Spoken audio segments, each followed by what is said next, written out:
What's up, people? I'm Shaggy the Opinionated Hippie, and today I'm going to review and rank, according to my favorite, the albums of Grand Funk Railroad, or as they were eventually called, Grand Funk. Zappa Connection. Zappa produced one of their albums, Good Singing, Good Playing. Sort of try to get them back together and jumpstart their career towards the kind of tail end of it with didn't fail, but didn't actually hit a home run. But there's that connection. Frank was apparently a fan of Grand Funk. There might be other connections, but that's the most obvious. I didn't come around to Grand Funk Railroad until really late in life, probably 15 years ago, my mid 30s. Growing up, I knew who they were, heard them on the radio, but I was really familiar with like the 5 songs that got played over and over. I knew Locomotion, which I would argue is the low point of their career. Yes, there are some tasty guitar parts in there, but low point of their career. Some Kind of Wonderful, just not a fan of. I'm Your Captain, Closer to Home, a song I still don't like to this day. I used to confuse them and Styx. Come Sail Away for quite a long time, those 2 songs. I don't like the ocean sounds. I don't like that bass part. There's a really cool middle section, like around the 5.5 minute mark, that is really good. But then we get back to the lyrics. I don't like that song. Bad Time, which I didn't like at the time, but now I actually really like Bad Time and think that's a really awesome late 70s pop song. And then We're an American Band, which I absolutely love. I think that's a great rocker. But I do think it falls in that weird category of almost like, not a novelty song per se, but somebody eventually was going to write We're an American Band. Grand Funk Railroad, Grand Funk, I think they were Grand Funk at that time, happened to do it. Maybe they were Grand Funk Railroad. I don't know. We'll get to that when we get to that album. They did it. They did it well. It's great lyrics. It's a fun song. But to me, it kind of it put them in this weird little niche. And so there was nothing about them that I ever wanted to like go down a rabbit hole. But then I was at a flea market in San Antonio, I don't know, 15 years ago or so, and somebody was just, might have been 20 years. So it was right before vinyl became big, and some dude at the flea market was unloading a whole bunch of really, really in good shape stuff. And I got like 9 Grand Funk Railroads for like $9. And then I was like, whoa, I've been missing out. There is some good stuff on here. I think they are in many ways the quintessential American rock band. Flint, Michigan. Does it get more blue collar than that? Does it get more screwed over by your country than that? Does it get more problematically American than that? Does it get more hardworking, gritty, bluesy? At their worst, they sound like Foreigner, or they cover bad songs. But yeah, a trio for a good while. Then they added a keyboardist, organist. But yeah, just a really awesome, hardworking band. I think they would be bigger. They don't have that one album that's a home run. And I think their failing early on was it was always like they can't capture what they do live on vinyl. I think some of their vinyl stuff, some of their albums are pretty good. But, I never saw Grand Funk Railroad live. And so I think the story is their live is where it was at. But I do think these albums actually have some pretty, pretty fantastic moments. So there's 13. Going to try to go quickly through them. Some of them will probably get a much shorter shrift than the others just because. I'll post the list at the end. Then you tell me what you think about your opinions on Grand Funk. But yeah, that's what I got. Let's get on to number 13. And in the interest of time, number 12.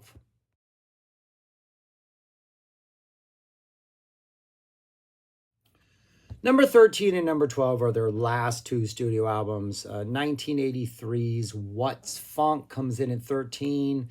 For the most part, both of these, I think, and then number 12 would be Grand Funk Lives. Both of these just kind of sound lost. They kind of sound like they're losing their identity. And the last one, which came out in 83, sounds like we're trying to be a little more 80s. We're trying to catch up, but it comes across as maybe just faceless, bland, album-oriented rock. I do think there are 2 kind of standout tracks on What's Funk. I'm So True sounds 80s. It's very much an 80s pop rock song, but it's got some fantastic bass playing in it. And so that bass playing alone, I think, kind of saves that song. It's almost like a dance number, but it works. And then the closing Life in Outer Space almost kind of reminds me of like a Styx sort of prog rock, kind of maybe early Styx pre Tommy Shaw, or even like a mid Styx kind of aggressive rocker where everybody's doing that kind of screaming, singing the vocals type thing. A lot of just grand gestures. There's like an epic sci-fi story here, nice riffs throughout. It's a pretty interesting song, probably the most interesting thing on there. But other than that, there's a lot of 80s sounds, a lot of 80s synth. It's just kind of generic 80s rock. And, you know, it was a last gasp attempt to stay relevant, but not. And then 1981's Grand Funk Lives also has two pretty good songs on it. The third song, Testify, the beginning kind of reminds me of maybe a Jukebox Hero Foreigner type vibe, but really nice guitar grooves throughout the whole thing. But then it also kind of has a this almost Crossroads riff, but it's a little more rockin' version of Crossroads. And then there's another song called No Reason Why, which just has like a nice skittish kind of funky groove, really good bass playing. The music is great. The vocals are, you know, not something you need to, not something you need. There's a cover of We Gotta Get Out of This Place, which is such a great song. Not a bad cover, but just reminds me of how great the original is. There's a song called YOU. I hate spelling in songs. There's only one song ever in the history of rock in which spelling actually worked. I'm not going to tell you the name of that song, but I've addressed one of the artists who made it big. It's the first really big spelling song, I think, in like the 60s rock genre movement. It's obvious what it is. It's the only song in which you should spell. Other than that, it's just, there's bad songs. It's very much lost in an early 80s vibe. They're just trying to be somebody maybe who they aren't. It's another one which sounds like they're searching for identity. They've lost that sort of, the 70s are over and they're like gritty rock, hard rock, aggressive thing. They kind of abandoned it a little bit. And so, yeah, I don't know. Don't like it. Plus, their original bass player is gone on these last two. So Dennis Bellinger is on these two. Great bass player, doing phenomenal. But it's not that original bass player who is on these other ones. Who is their original bass player's name? I always know the drummer. It's Mel. Is it Mel Shacker? Yeah. Yeah. Yeah, Mel Shacker. Yeah, Mark Farner on good vocals, guitar, Don Brewer on drums, and eventually vocals. But yeah, anyways, those last two 81s, by far the bottom of my list. Number 11 is Good Singing, Good Playing. This is the one that Frank Zappa produced. Came out in 1976. It sounds good. The production is good. The story is Frank went for like a live in the studio sound, and I know it's a 5-year difference between this and the next one, but just listening to this one and then listening to the next one, if you listen to these in like chronological order, the production on the next one is just like you realize choices were made as to like what is loud and what is back and what is where this album really does sound like, oh, if I was in a room listening to them play, this might be what they sounded like.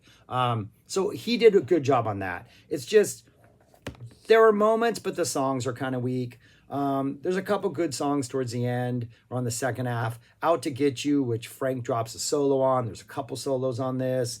Some nice shredding, kind of build up even before the vocals get there. Just like a nice high energy jam. I think we get 3 minutes of like action before the first vocals drop. And I think this is the title track essentially, where they're singing like good singing, good playing, or something along those lines. And it goes directly into the following song, Crossfire. There's a lot of close segues on here where just before the song fades out, the next one stops. A very Frank Zappa way of producing an album.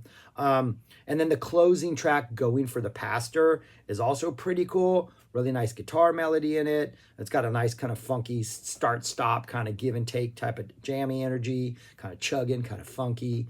But other than that, there's some good stuff, and there are moments where the playing is good. They're still a really good band, but I think overall that it's kind of cheesy at times. It's just a little too middle of the road, album-oriented rock.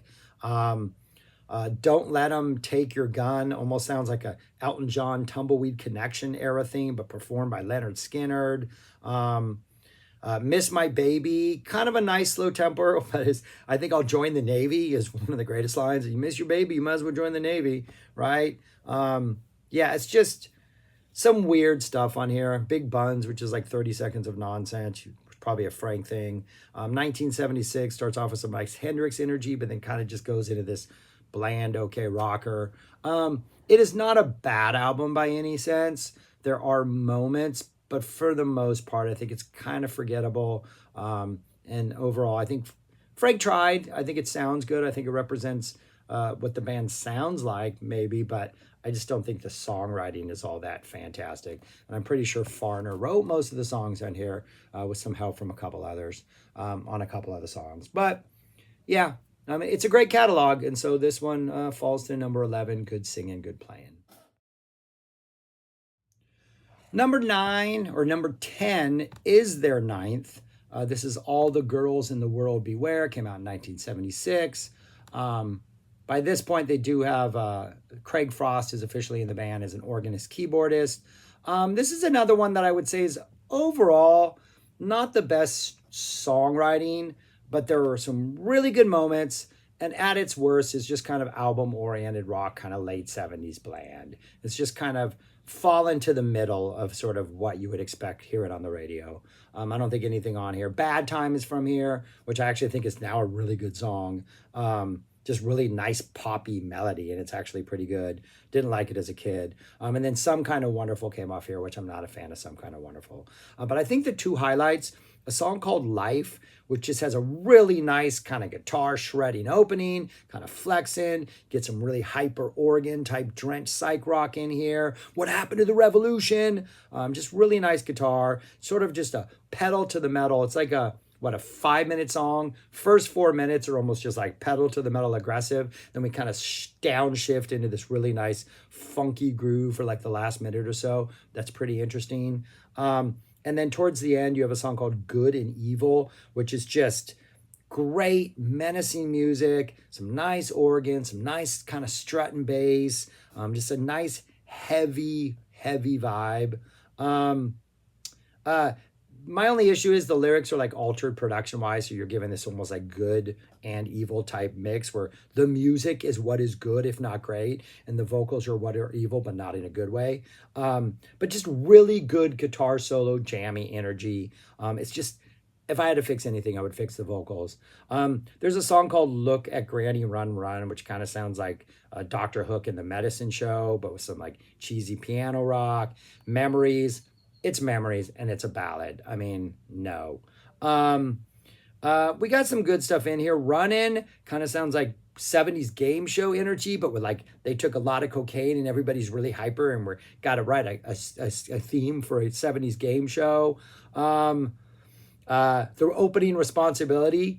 I think Farner is singing this one. Sounds like Lou Gramm from Foreigner. I hear Lou Gramm from Foreigner, but it's not a catchy melodic Foreigner pop song. All the Girls in the World Beware kind of has a Santana vibe, but the lyrics are kind of bad. Wild has almost a Wilson Pickett, Jumpin' Jack Flash together vibe. There's just a lot of weird ideas and energy and like other people's sort of sound alike thing on this album that doesn't always pay off.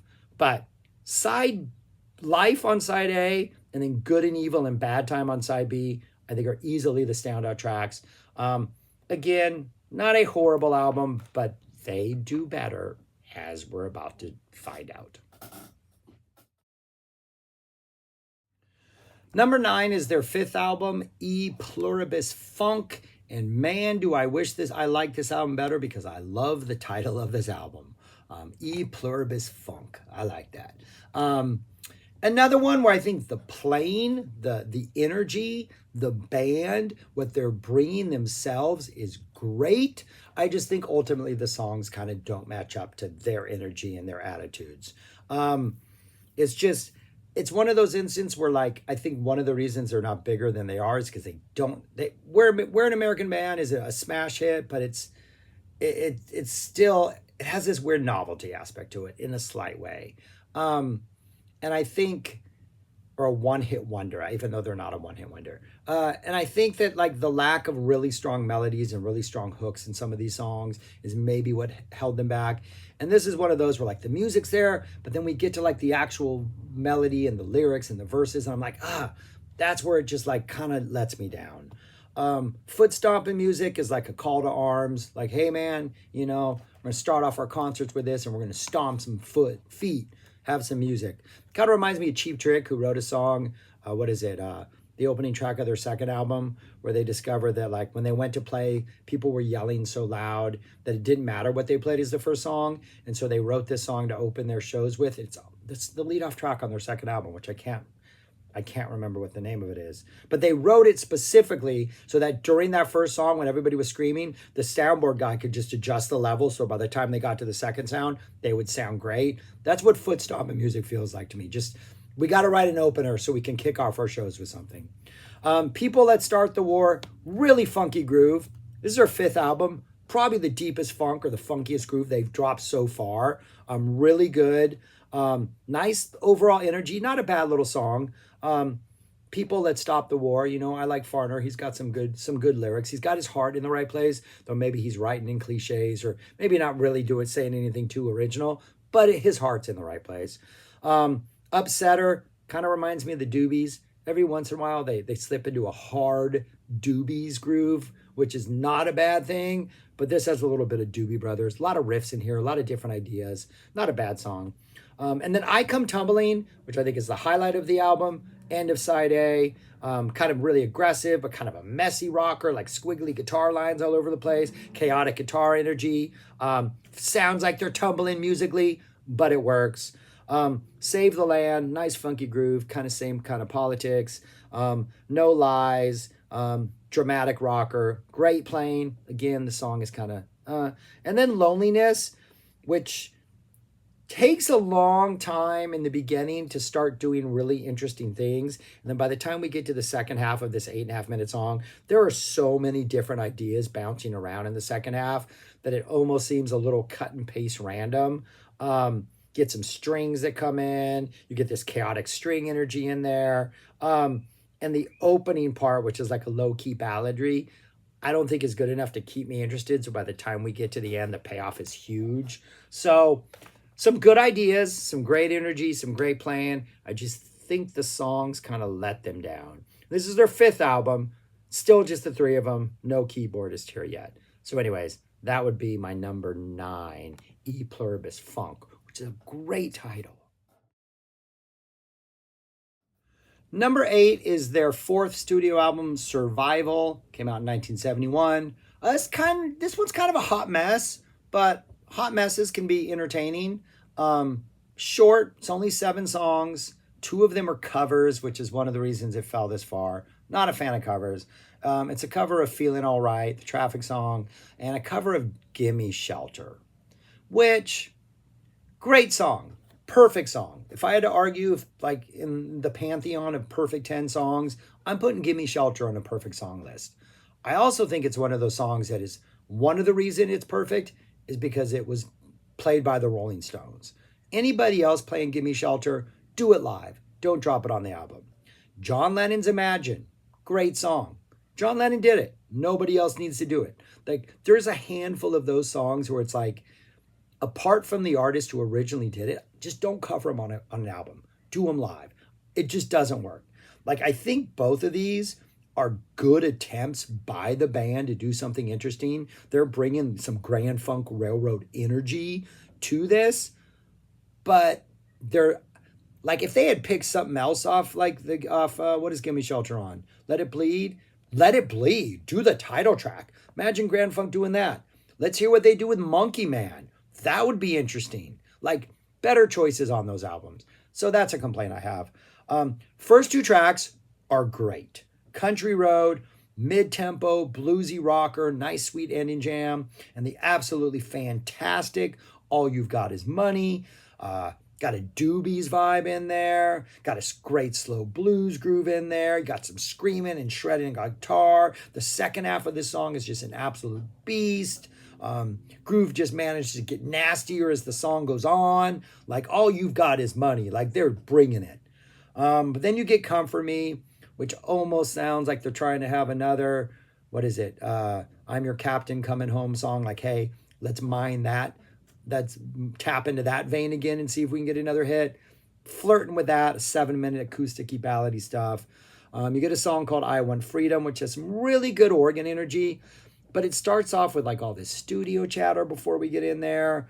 Yeah, we get a nice slow groove that again is a little closer to home. But then we get this nice guitar motif that pops up in the middle. We get this nice spacey organ towards the end.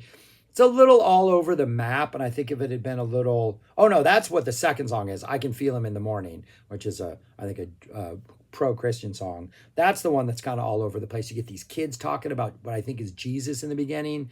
There's just a lot of really strange choices on this album. Got some gospel singing-esque vocals on I Want Freedom. It's just great start. 2 interesting covers, and then just odd choices throughout. So, I don't know. It's kind of a hot mess. It's kind of interesting. I think it's more compelling than everything I've already talked about, but it's just kind of inconsistent. But yeah, that would be my number 8, Survival. Number 7 is their 6th studio album, came out in 1972, Phoenix. From here on out, we got solid albums. And this is just a feel-good party, great music, maybe ignore the lyrics except for a couple songs, really funky, sounds fantastic. This is just a fun, party-ish kind of album. Opens up with Fly to the Phoenix, instrumental jam, kind of reminds me of Deep Purple's Lazy, that kind of energy. A lot of like just back and forth jamming before the lyrics stop. Some nice oohs in there. Those are the lyrics, the oohs. It's kind of an instrumental jam, but just a great opener to this album. We get we get a lot of like spacey noodling or some nice soft intros before like the deep funk starts, like a minute or a minute and a half through most of these songs. Trying to Get Away, some nice spacey noodling for about a minute, half a minute or so before the funk groove drops. Someone, again, calmer balladry, kind of chill for a minute and a half, and then the heavy, nasty funk groove drops. We get some sort of chugging, chomping for a while. This one kind of goes back and forth for a while. Gets some weird psych pop ending. Someone fantastic. She Got to Move Me, another false start before we get some organ work and a funky groove that starts. Some nice guitar kind of winding its way through the song. Rain Keeps Falling, kind of wah, wah, wah, wah, wah, strumming, kind of Hendrix kind of jam. Some more dramatic vocals again before the groove drops. I Just Gotta Know. Another awesome intro leading into a great groove, some great organ work, a little bit proggy at times. Probably the other highlight, I think the opening Fly to the Phoenix, Someone, and then So You Won't Have to Die are the highlights of this album. So You Won't Have to Die is just this nice acoustic upbeat number that goes into this dancey, funky rock groove. Then we get this like sort of grand balladry ending. A lot of kind of stuff happening in 3.5 minutes. Freedom is for Children is not as bad as the title suggests. So maybe don't read the lyrics, but it's not a bad song. Kind of one of those slow ballads that kind of builds in steps. And then we get a nice sort of jamming ending, a very typical rock format for the 70s, but it kind of works. Gotta Find Me a Better Day, some great funky casual rock, and then Rock and Roll Soul. We have this nice fake intro, and then we drop into like a nice solid groove, kind of a we're having a party. Really great jammy, nice fade out. This is just a feel good, fun album. Like, I hate when bands do things live, right? Or like, we're gonna do just this album live. We're going on tour, and we're only gonna play this album. Just heard Violent Femmes is gonna tour, and they're just doing their first albums back to back. Even though this is not my favorite Grand Funk album, if they were just to tour and do this album live and just have fun, that would have been fantastic. I think this is such a fun album. But yeah, good. Number 7, Phoenix. My number 6 is their number 7. We're an American Band. Came out in 73. The first half of this album, side A, I think is almost near perfect. This falls to 6 because I think the energy and sort of the ideas and the intensity tail off on the second side. But the first side is fantastic. And I'm going to make the case in another video, probably later next week, is that if Fish does another Halloween show or covers another album, they need to do this album. I think Fish could tear this album up, but that's for another video. Opens up with We're an American Band. Someone had to write it at some point. They did a good job with it. Stop Looking Back.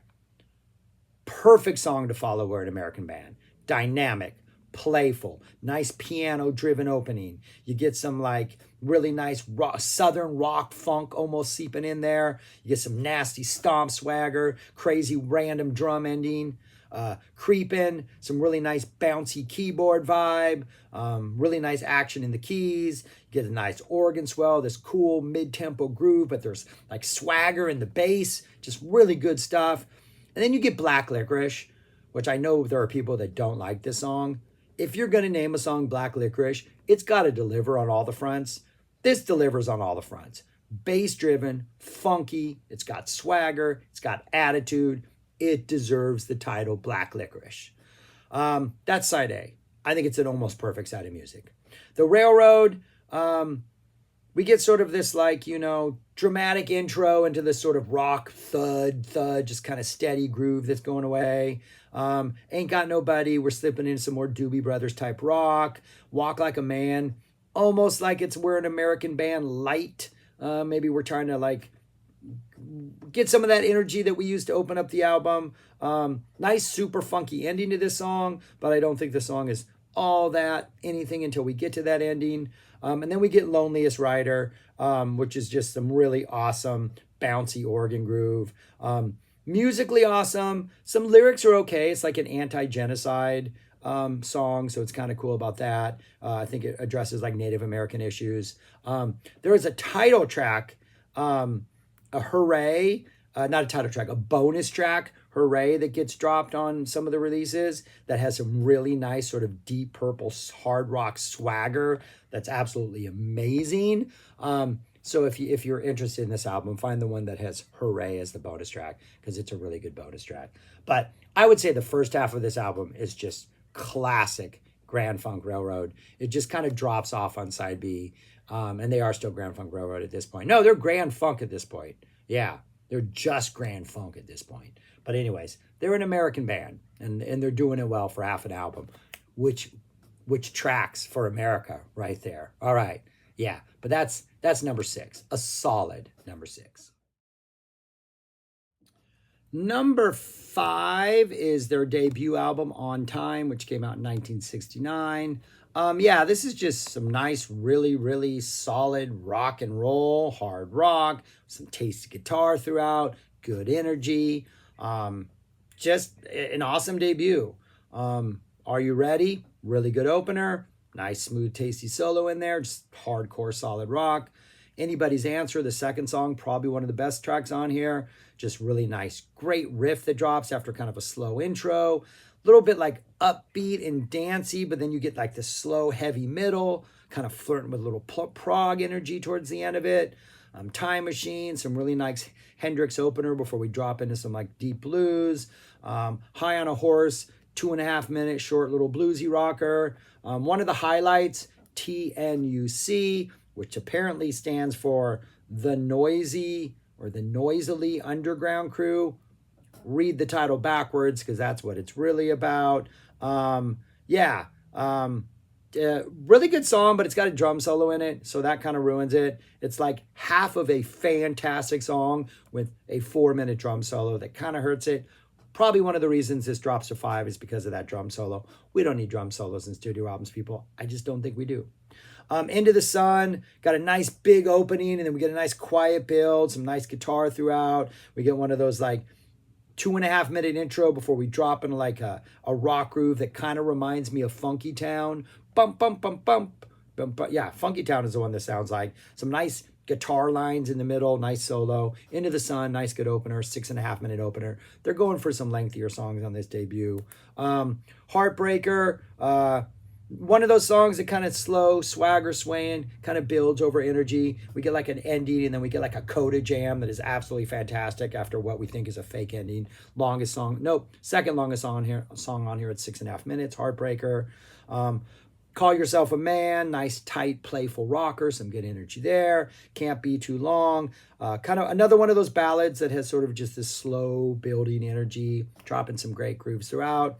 And then Ups and Downs, another one that flirts with Doobie Brothers energy, but they wouldn't be doing that for a couple years. Absolutely marred by a row your boat section in the middle. That we don't need. And then we get a nice sort of Doors 5-to-1 type stomp energy at the end of this. So it's got two songs that we got that row your boat thing, which just I don't like. We got a drum solo. Those drop it to 5. Other than that, this is just a good power trio, hard hitting rock and roll American album on time. Yeah. Number 4 is Born to Die, their 10th studio album. This came out in 76. We're leveling up for these next 4 albums, and I don't understand why this is at the bottom of almost every list I've ever seen by Grand Funk Railroad. I think this album is absolutely amazing. This is a late period. We're a mature band now. Our lyrics are a little more depressing. The opening song, Born to Die, is about the story is about a cousin who dies suddenly in a motorcycle accident. I think it's a motorcycle accident. And like it's just like dealing with death. It's a little somber, but it's great. There's a guitar solo in there that you feel the emotion of the lyrics. The vocals are great. The harmonies are fantastic. It's in no way your typical hard hitting. Like they're dropping like we're gonna open most of our albums with songs that we would open concerts with. This is not one of those, but it sets the tone for a different album. That they don't stick to that tone. There's a song Sally, which is the third song, which kind of has an upbeat energy that I just don't think fits on this album. That I wish kind of wasn't there. There's also a song that has a saxophone in the beginning that I also kind of wish that saxophone wasn't there. But other than that, there is just something so beautiful about this album. It feels like they're touching into something different. And some of their best tracks, the opening Born to Die, is fantastic. Dues, Can We Ever Stop Paying Dues? Just great about just the eternal recurrence of life and like how we're always paying dues. Awesome groove, great music, great solo that fades it out. Just an absolutely fantastic song, though the lyrics are kind of depressing. I Fell for Your Love, the 4th song after Sally. Another awesome groove, great guitar playing. It's deep, but it's got this like breezy 70s soft rock feel, but played by a hard rock band who's not going to get too soft, but at the same time, you can tell this is late 70s. It works. Talk to the People has that sax opening, which I'm not a fan of. Some nice guitar throughout. Kind of sounds like the Doobies and the Crosby, Stills, Nash, and possibly Young, he might have been there, got together for Talk to the People. I mean, the Talk to the People, listen to the music. What is the other People one? I don't know. I'm People, don't they have a People song, Doobie's Brothers? Maybe I'm thinking of something else. Take Me, fantastic driving rocker, opens up side B. Song really doesn't kick in until 40 seconds, but it's got great energy, got a great vibe, a great song. And then we get Genevieve, a 6+ minute instrumental that is funky. It's got this low-key percussive energy. Then the groove drops. Then you get more energy. You get some instrumental jammy energy. This is just like absolute heaven. Genevieve is just like, I got stars all over this song. This is such a great song. And then the rest of the things, we kind of aren't quite to the level of Genevieve. Genevieve just blows everything else out of the water. We get this Love Is Dying, nice rocker with a great guitar ending. Politician, not the Cream song. Kind of funky, kind of driving. And then the closing Good Things, which is a really nice kind of chill intro. Then we get some pretty intense guitar. And then we kind of get this kind of laid back groove, but a moving forward kind of laid back groove. Yeah, it's a great album. Like, it's not perfect. It's got some flaws, but I think it's underrated. I think it's underappreciated. I think it needs to be ranked higher by everybody. I do not think Grand Funk is getting the credit for this album that they deserve. But I had this higher, then I had to, make sure. But yeah, number 4, Born to Die, easily. Number 3 is their 8th studio album. This came out in 74. This is the one that has the locomotion. And despite having only 8 songs, and one of those being what I think is the low point of their career, the locomotion, Kylie Minogue, people. Kylie Minogue. Yes, I know this was before Kylie, but then Kylie came along and you just can't do locomotion anymore. I hated it when I was a kid, though. This is a ridiculously great album. The bass playing, the bass. Mel Schacher, however you say your name, I bow to you, sir. Bass on this is fantastic. This is just a handful of strong song after strong song after strong song.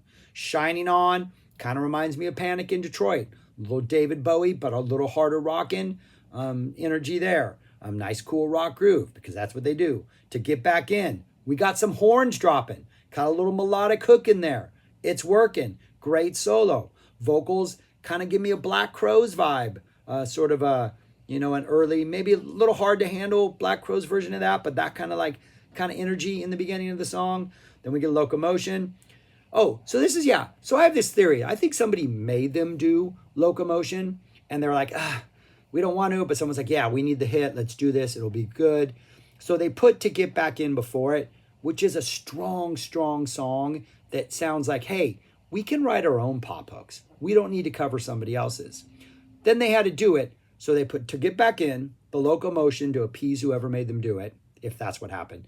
Then they follow it with Carry Me Through, which is this absolutely amazing, amazing sort of slow, moody, dark, murky. It's like the antidote to the Locomotion Venom. And the melody, kind of the energy, reminds me of Foreigner's Waiting for a Girl Like You. If Waiting for a Girl Like You went on like a 3-day whiskey bender and then decided to drop some mescaline, and this is the moment when the mescaline is starting to hit. That's what this song sounds like. It is fantastic. It is amazing. And I think they knew what they were doing when they had it follow Locomotion, which is one of the reasons why I love this album. Please Me, nice rock energy. Mr. Pretty Boy, kind of a slow bluesy thing, really sparse. Okay song, different, so it's kind of neat. Getting Over You, the bass, the bass, the bass, the energy, the groove. It's got this really awesome momentum to it, just absolutely fantastic. Then it closes out with Little Johnny Hooker, which is another great kind of jammy song. Really nice guitar, really nice energy. The ending has some weird, like sort of spacey production about it. The story is really kind of depressing. Some kid who accidentally stabs another kid. It's really dark. But then, if you can get the CD with the bonus track, there's a song called Destitute and Losing, which is bluesy, almost has a Led Zeppelin vibe about it, shredding guitar, really nice changes throughout it. Yeah, the bonus tracks are worth it because that's actually a really, really good song. Yeah, this is a fantastic album, and that's despite the fact that it has the Locomotion on it. That just does not fit in on the rest of the album. Yes, they do some cool stuff on the guitar in it, but it's still the Locomotion, people. But yeah, even with that, this is my number 3, Shining On. My number 2 is their 3rd studio album, Closer to Home. Yes, it's got I'm Your Captain on it. It's the closing track. It doesn't lose as many points for having to be the closing track. I don't like that song. Didn't like it on the radio. I hate the atmospheric ocean sounds. Does have a really tasty part around the 5.5 minute mark that is really kind of low key, funky, and groovy. The rest of the song I've just never come around to. Didn't like it as a kid. I guaranteed if it came on the radio, I switched stations and went to KLOS or KMET and went to the other rock station or K-Rock. But yeah, never liked the song. But the rest of the album is really, really good hardcore guitar energy. Sin's a Good Man's Brother. Nice Hendrix riff. Awesome opening song. Aimless Lady. Sounds like a little Jefferson Airplane psych rock jammy at times, sort of a Crown of Creation type thing. Really nice guitar playing. The rhythm guitar has a Crown of Creation type vibe, which I like. Nothing Is the Same. Highlight on this album. Nice groove, great slinky guitar, great vibe. You get this double time middle section where things kind of amp up. Some good guitar energy. Mean Mistreater, nice little ballad with some really nice keyboard energy in it. Get It Together. We got to get it together. Some more keyboard energy to start off. Some like wah energy, some wah guitar enters in at one point. Things get more upbeat. Lyrics finally drop like close to like 3 minutes into it, 3:30. Then we get this almost not a lot of lyrics, but we get this like P-funk, sing-along, shout type energy in it that just really, really works. Yeah, solid first half of the album. Second half, we got I Don't Have to Sing the Blues. Great opening riff, dropping in this really nice deep bass groove. Then we get Hooked on Love. More great guitar intros. Song goes on a little bit too long. It's like 7.5 minutes. Probably could have been done in 5, but I don't know. I'm still willing to. It's got a great first 5. It just kind of overstays its welcome. And then we drop I'm Your Captain, which has its moments. I just don't like the song. I don't think it's representative of what the rest of Great Funk sounds like or what the best of Great Funk, Grand Funk, not Great Funk, Grand Funk sounds like. But it's still a pretty fantastic album, and it's pretty, yeah, it's, even if I'm only going to count the first 6 songs and ignore the last 2, I would still put this at number 2 because those first 6 songs are pretty fantastic. Which means there's one left, people. One left. But that's number 2, Closer to Home. And my number 1 Grand Funk Railroad album is their second, Grand Funk, aka the Red Album, because if you saw the cover, it was red. Yeah, looser, jammier than the first one, still rocking hard, still just delivering on the hard rock front as best they could. Got this thing on the move, absolutely awesome opener, kind of heavier, a little bit brighter than the first one. Great sort of gear shift in the middle to a whole new vibe that works really well. Please Don't Worry, a little bit slower. Some really nice interplay between the instruments, kind of just jamming it out, the 3 of them. Highfalutin Woman, upbeat rocker. Mr. Limousine Driver, nice groovy rock, sort of this like, very stomping type rock energy. Nice guitar solo in there. In Need, one of the highlights. Please Don't Worry was another highlight of the first side. The opening is one of the highlights. In Need is another highlight of the second side. High energy, but kind of minimalist at times.